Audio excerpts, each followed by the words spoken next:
There's one item on this list that could have saved dozens of lives during the 2021 Texas freeze. It cost under $20. Most people walk past it in the auto section without realizing what it does. I'm saving it for last. February 2021. Texas froze. The grid failed.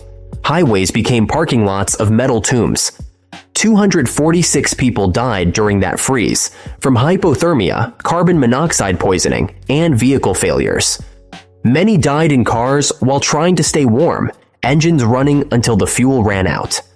Modern vehicles fail in cold in ways most people never understand until the temperature drops and nothing works. Battery clicks, fuel gels, doors freeze shut. You're sitting in a 5,000-pound box that cannot keep you alive. I'm Max. Today on Outfox Apocalypse, 7 vehicle winter survival modifications under $20 each that use physics, not hope, to keep you mobile when cold tries to kill you. And number 7, the last one, matters more than a brand new battery. Pay attention. Number 1, the invisible shield. Battery terminal protection with dielectric grease and felt washers. Your battery is a chemical reaction. Cold slows chemistry. It's not a suggestion. It's thermodynamics. At 32 degrees Fahrenheit, a lead-acid battery loses 20% of its cranking power. At 0 degrees, it loses 60%. Meanwhile, your engine oil thickens, and cold oil requires more power to turn the engine over. You're asking a weakened battery to do harder work. That's the physics of why cars don't start in winter. But there's a second killer: corrosion. Battery terminals corrode from sulfuric acid vapor condensing on copper and lead. Corrosion is an insulator. Insulators block current. Ohm's law says voltage equals current times resistance. More resistance means less current reaches your starter motor. So you have 60% less power trying to push through 40% more resistance. The math doesn't care about your emergency. The solution is dielectric grease and felt terminal washers. Dielectric grease is a non-conductive paste that seals the terminal connection from moisture and vapor. It doesn't conduct electricity, but it prevents corrosion from forming between the clamp and the terminal post. Felt washers, small red or green fiber rings, sit under the terminal clamp and soak up acid vapor before it reaches the metal. This is old school mechanic knowledge. Your grandfather used these. They work. Cost $3 for a tube of grease at any auto parts store. $2 for a pack of felt washers. Total $5. Install them now before winter. Clean your terminals with baking soda and water, dry them, slide the felt washer onto the post, reconnect the clamp, coat the connection with grease. That's it. You've just cut your failure rate in half. Number 2, the cardboard blocker. A radiator block made from corrugated cardboard. This sounds like a joke. It's not. It's thermodynamics. Your engine needs to run at a specific temperature range, about 195 to 220 degrees Fahrenheit for most gasoline engines. Your radiator is designed to dump heat when the engine gets too hot. In summer, that's good. In winter, especially in sub-zero temperatures or highway driving with wind chill, your radiator dumps heat faster than your engine can produce it. The engine never reaches operating temperature. Cold engines burn fuel inefficiently. They produce less power. Oil stays thick. Combustion is incomplete. You get poor mileage, rough idling, and increased engine wear. Diesel engines are worse. Some diesels will not produce enough heat to warm the cabin in extreme cold without a block heater or radiator block. The solution is to block airflow to the radiator. Mechanics call this a grill block or winter front. The commercial versions cost $40 to $60. You can make one for free with a piece of cardboard. Cut a sheet of corrugated cardboard to fit behind your grill, in front of the radiator. You're not blocking the entire radiator, just the lower half or 2/3. Leave the top section open so you still have airflow if the engine heats up. Slide the cardboard between the grill and the radiator. No tools, no permanent modification. Check your temperature gauge after 15 minutes of driving. If it climbs into the normal range and stays there, you're good. If it climbs too high, pull over and remove some cardboard. Adjust to conditions. I've seen 70-year-old farmers in Montana do this every November with a piece of cardboard and a bungee cord. It works. Cost $0 if you have a cardboard box. Otherwise, any box from a grocery store. This modification is illegal in 0 states, violates zero emissions laws, and has been used for a century. It's physics. Number 3. The bypass starter. Emergency methods to bypass a failed solenoid and crank the engine manually. Let's say your battery is good, your terminals are clean, you turn the key, click, nothing. The starter motor isn't engaging, most likely cause the starter solenoid has failed. The solenoid is an electromagnetic switch that sends current from the battery to the starter motor. It's a small component, and cold makes it brittle. When it fails, you have a good battery, a good starter motor, but no connection between them. You're stuck, unless you know how to bypass it. This is not mechanic level knowledge. This is field expedient survival. You need 2 things, a wrench and a screwdriver with an insulated handle, or a jumper cable. Locate your starter motor. It's bolted to the engine block near the transmission. On most vehicles, it's accessible from underneath, but some you can reach from the top. The solenoid is mounted on top of the starter motor, a cylindrical component with 2 large terminals. One terminal connects to the battery positive cable. The other connects to the starter motor. When you turn the key, the solenoid closes the circuit between these 2 terminals. If the solenoid is dead, you close the circuit manually. Touch a wrench or screwdriver across both terminals simultaneously.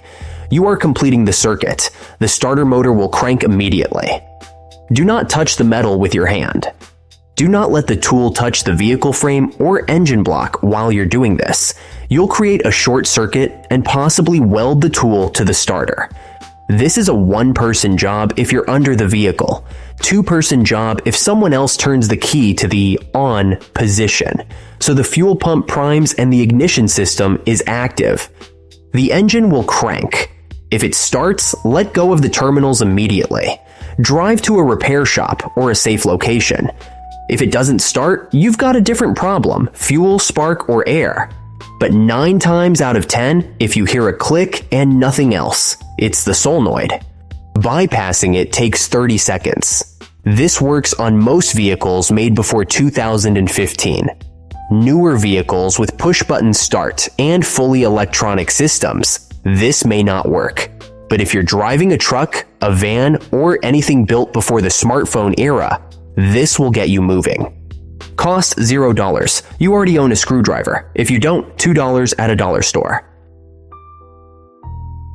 Remember the mystery item? The one that saved 47 lives? We're getting closer. Keep watching. Number 4. The engine bay insulation.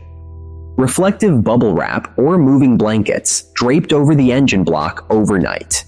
Heat is energy. Energy dissipates. In cold climates, your engine block loses heat to the surrounding air through conduction, convection, and radiation. By morning, the engine is the same temperature as the ambient air. Cold metal, cold oil, cold battery. Starting a cold engine requires more power and causes more wear than starting a warm engine. If you're parked overnight in sub-zero temperatures, your engine block can drop to -20 degrees Fahrenheit. Oil becomes syrup. Battery chemistry slows to a crawl. You turn the key, nothing. Or worse, the engine cranks but doesn't catch because the fuel isn't vaporizing properly. The solution is insulation. Not permanent insulation, that's a fire hazard.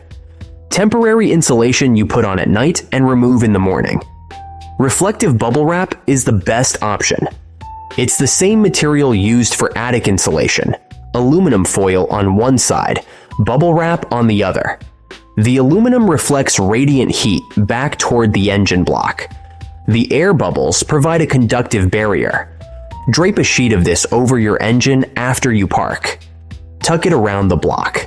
Don't cover the exhaust manifold if it's still hot. Let the engine cool for 10 minutes first. In the morning, remove it before you start the engine. Your engine will be 10 to 20 degrees warmer than ambient temperature. That 10 degrees is the difference between a slow crank and a dead crank. Alternative moving blankets. The padded furniture blankets movers use. They're thick, durable, and designed to absorb impact. They also trap heat. Drape 2 or 3 over the engine bay. Same principle. Cost: reflective bubble wrap is $12 for a roll at Home Depot. Moving blankets are $15 each at Harbor Freight. You need 1 roll or 2 blankets, under $20. This modification is common in Alaska, northern Canada, and Siberia. If you're prepping for a grid-down winter scenario where you can't plug in a block heater, this is how you keep your vehicle functional. One more thing, cover your windshield with a blanket or tarp overnight. Ice on the windshield is a 15-minute delay in the morning. A blanket prevents ice from forming.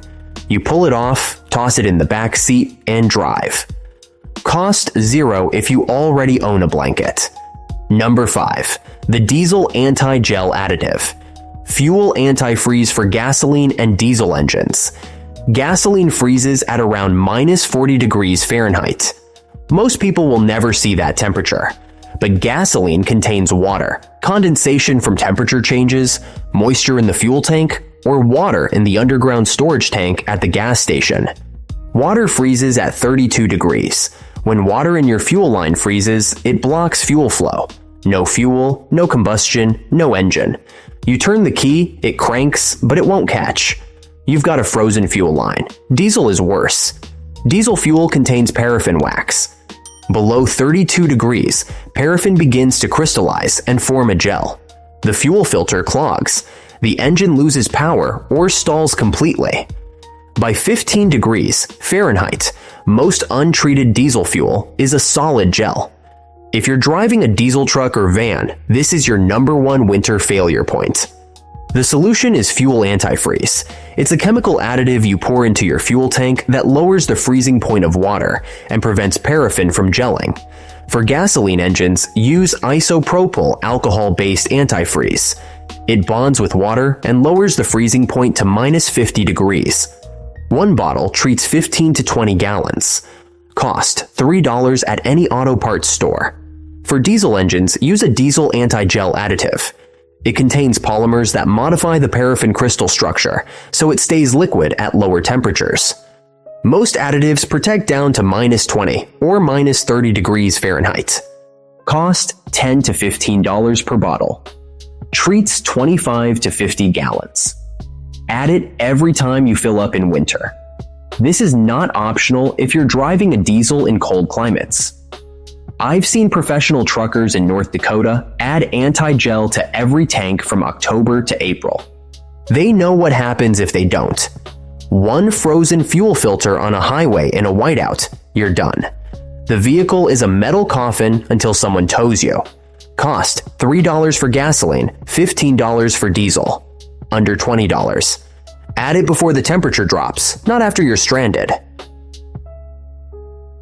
Number 6. The coolant mix ratio. 50-50 ethylene glycol antifreeze to water, verified with a hydrometer. Your cooling system is full of liquid. That liquid is a mix of water and antifreeze, ethylene glycol or propylene glycol. Water is an excellent coolant. It has a high specific heat capacity, which means it absorbs and transfers heat efficiently. But water freezes at 32 degrees Fahrenheit. When water freezes, it expands. If the coolant in your engine block freezes, it will crack the block, split hoses, or rupture the radiator. A cracked engine block is a total loss. The vehicle is scrap. Antifreeze lowers the freezing point of water. Pure ethylene glycol freezes at around 8 degrees Fahrenheit. But pure antifreeze is a poor coolant. It doesn't transfer heat as well as water. The optimal mix is 50% antifreeze, 50% water. This mixture has a freezing point of -34 degrees Fahrenheit and a boiling point of 223 degrees Fahrenheit. It protects your engine in winter and summer.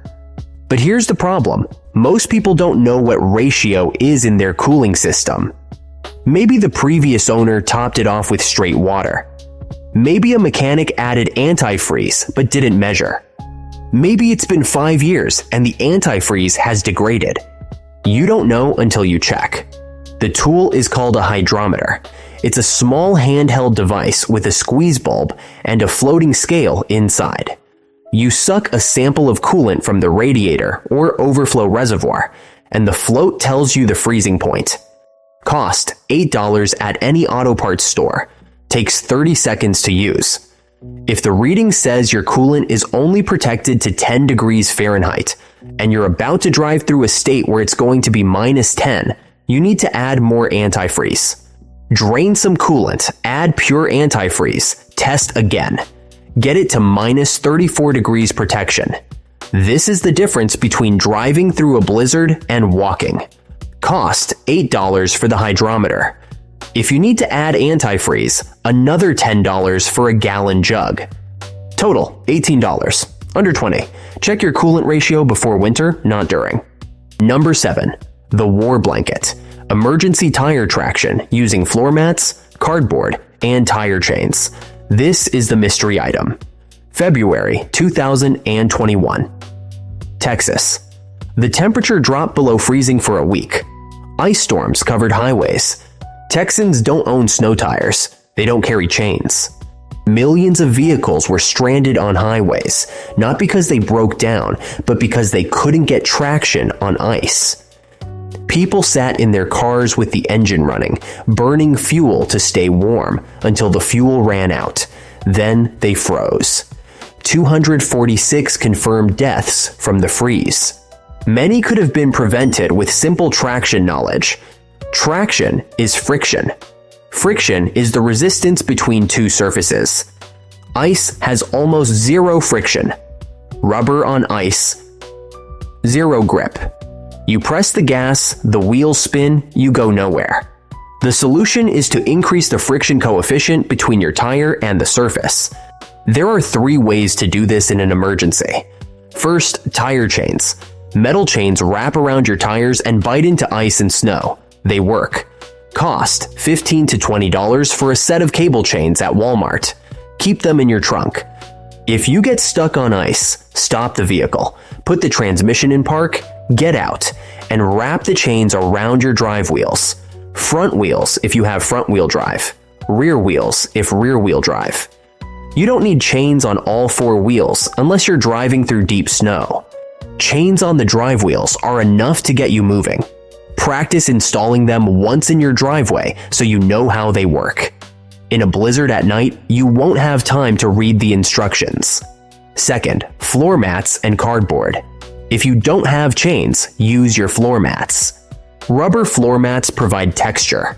Place them in front of your drive wheels as close to the tire as possible. Get back in the vehicle. Gently press the gas.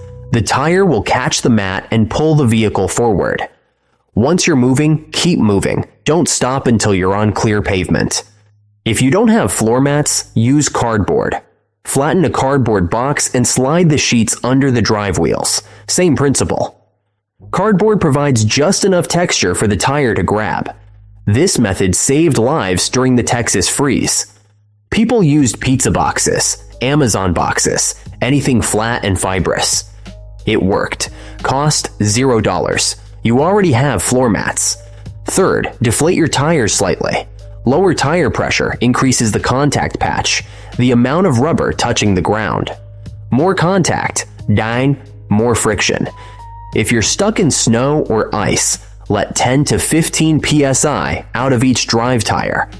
Don't go below 20 psi or you risk damaging the tire or losing it off the rim. Drive slowly.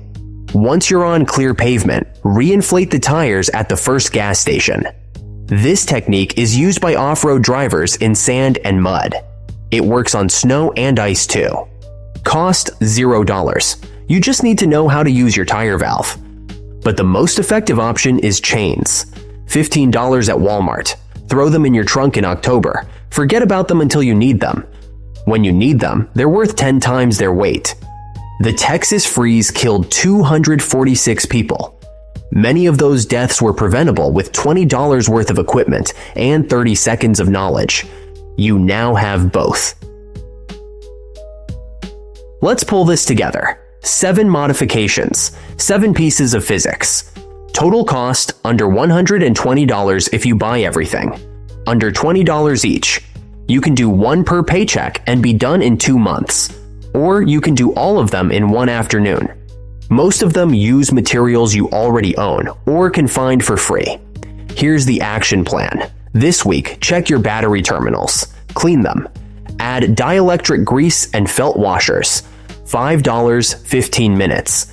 Next week, check your coolant ratio with a hydrometer. $8, 5 minutes. Add antifreeze if needed. Week 3, buy a set of tire chains. $15. Install them once in your driveway so you know how. Keep them in your trunk. Week 4, add fuel antifreeze to your tank.